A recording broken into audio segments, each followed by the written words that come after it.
Good day, everyone.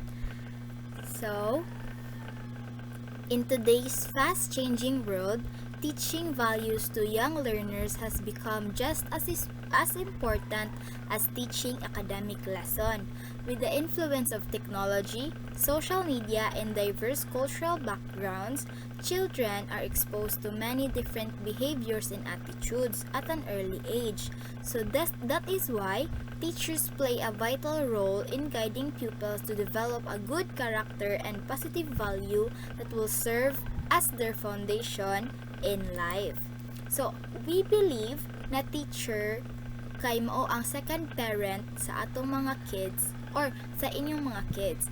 Ang teachers ang usa sa mo-guide sa mga bata nga mahimong good student and also being a good person. Mas mutuo man gud ko nga dili ra kutob sa academic ang impact sa usa ka teacher. Maka-guide sila through maka-teach pud sila mga life lessons sa bata nya ila po they are able to enhance the ability of the kids like sa ilang mga talent, ila nang ma-nurture niya maka-add pud sila sa kanang sa batasan sa bata.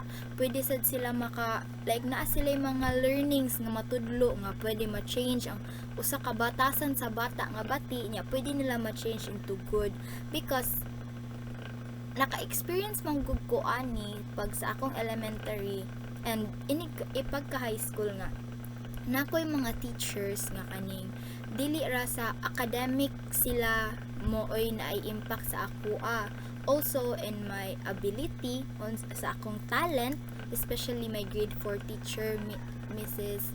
Jesha Almadin. Siya jud nagpa-enhance og siya puy nakakita sa unsa jud akong talent in dancing niya. Tungod niya naabot ko ani ron asa na ko ron as a coach, one of the coaches of Danao City Dance Sport Team. So, I'm thankful to her and also sa akong teacher sa high school and also nag-teacher sa nako sa senior high. Siya ang usa sa among teachers nga dako kay impact sa amoa kay dili ra siya mag-focus sa iyang lesson kay iyang lesson good kay language niya. Teach siya language, English and Mandarin niya. Dili for me kay dili ra dito kutob ang iyang nahatag nga impact sa amuha kay every day while teaching kay nadyo siya ma-add nga mga lesson niya, mga life lesson mga life mga pwede na gamiton ba nga mag-guide sa amuha unsa among kanang buhaton sa future unsa mga choices nga among pilion.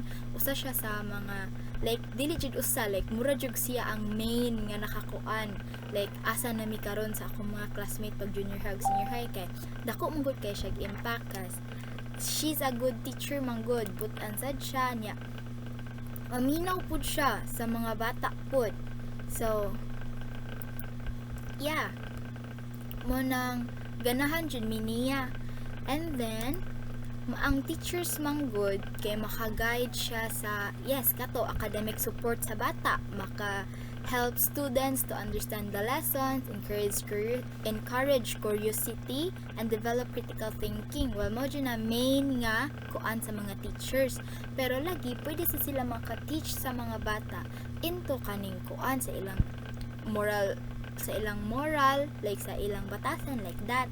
Yes, personal growth, they can give advice and listen to problems kay makahatag man sad sila mga kanang lesson sa bata kay pwede na tumingon nga naagian nila niya, pwede ra sad nila mo hatag sila kanang guide sa bata nga mo ni dapat nimong buhaton mo ni mo di dapat buhaton. So mo yung akong gipili kay kani jung kuan transmissive approach kay I think man jud like I believe jud nga dako jud impact ang mga teachers sa kinabuhi sa usa ka bata. Dili lang kay igo ra sila magtudlo sa lesson, manasad sila ipanghatag nga mga life lesson og mga maka-guide sila sa bata kung unsa ang possible nga pilion nga choices sa bata nga magamit niya sa iyang future nya. Lagi maka-enhance pud sila sa batasan sa bata like kung naabay lain nga batasan ng bata nga nada sa ilang balay nya, pwede man nato istoryahan as a future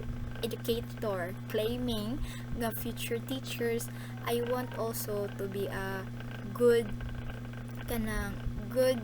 ehemplo sa akong mga kids, and I want also to have a big impact to their life pod. And also positive attitude. Yes, we can also teach children positive attitude, like dili lang sa tanang butang or sa tanan nga mga challenges nga ilang dawat sa kinabuhi, kay always na lang negative ang ilang reaction.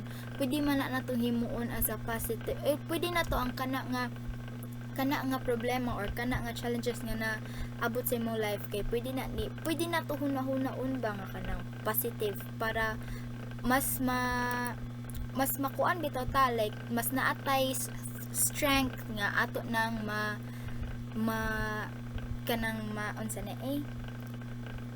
kanang atong mahuman ang kanang nga problema, like atong ma-solve ang kanang nga problema. So that's all. Thank you.